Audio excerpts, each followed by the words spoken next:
हरे कृष्णा। तो आज का हमारा टॉपिक है गौ माता के बारे में।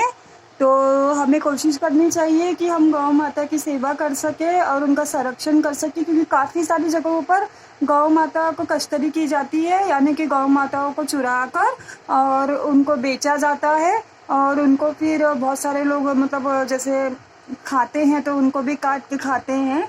तो हमें कोशिश करनी चाहिए कि हम गौ माता की रक्षा कर सके, क्योंकि ये गौ माता जो ऐसी मतलब माता है कि जिनको हम जहर भी खिला दें ना तो भी वो अपने दूध में सिर्फ दूध ही देती है, मतलब अमृत ही देती है, वो जहर नहीं देती। और जैसे कि किसी को स्किन की बीमारी होती है, मतलब स्किन की मतलब एलर्जी होती है, अगर वो व्यक्ति गौ माता का मूत्र अगर पिए रोजाना तो उसकी स्किन की बीमारी यानी चमड़े की बीमारी ठीक हो जाती है। तो गौ माता में गौ में पूरा का पूरा अमृत है। तो हमें कोशिश करनी चाहिए कि हम उनकी रक्षा करें। पहले समय में ऐसा होता था कि हर घर में गौ माता होती थी, लेकिन आज के टाइम पर हर घर में कुत्ते और बिल्ली दिख जाते हैं पर गौ माता नहीं दिखती हैं।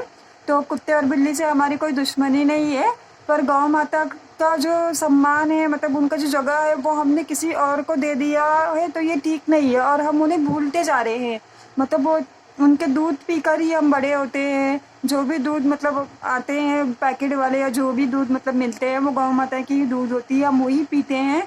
और फिर बाद में हम उनकी रक्षा के लिए अगर कुछ नहीं कर पाए तो हमें अपने आप को मतलब ये मानना चाहिए कि हम उनके लिए कुछ नहीं कर पाए, जो हमें इतना देते हैं, यानी कि जिनका दूध पीते हैं हम बड़े हुए हैं।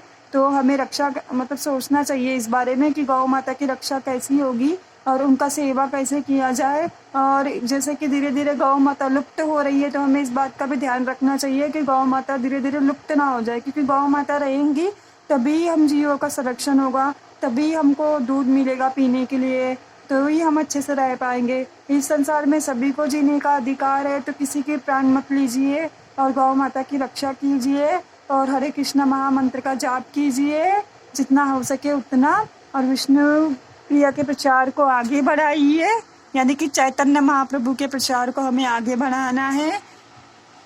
स्वस्थ रहना है, अच्छे से रहना है, अपना और सभी का ध्यान रखना है। तो गौ माता की रक्षा के बारे में आप विचार अवश्य करना, और अगर आपसे हो पाए तो आप आश्रम में जो गौ माता होती है उनकी सेवा के लिए भी आप दे सकते हैं, उनकी सेवा कर सकते हैं।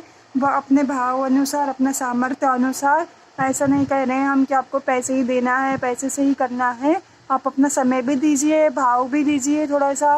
और घर में अगर आप कुछ भोजन बनाते हैं तो वो भी गौ माता को लेके जाके दे सकते हैं, जैसा आपको ठीक लगे। पर गौ माता की रक्षा होनी चाहिए, क्योंकि गौ माता हमारे लिए बहुत ज़रूरी है, सबके लिए ज़रूरी है, क्योंकि वो रहेंगी तभी तो सृष्टि अच्छे से चलेगा।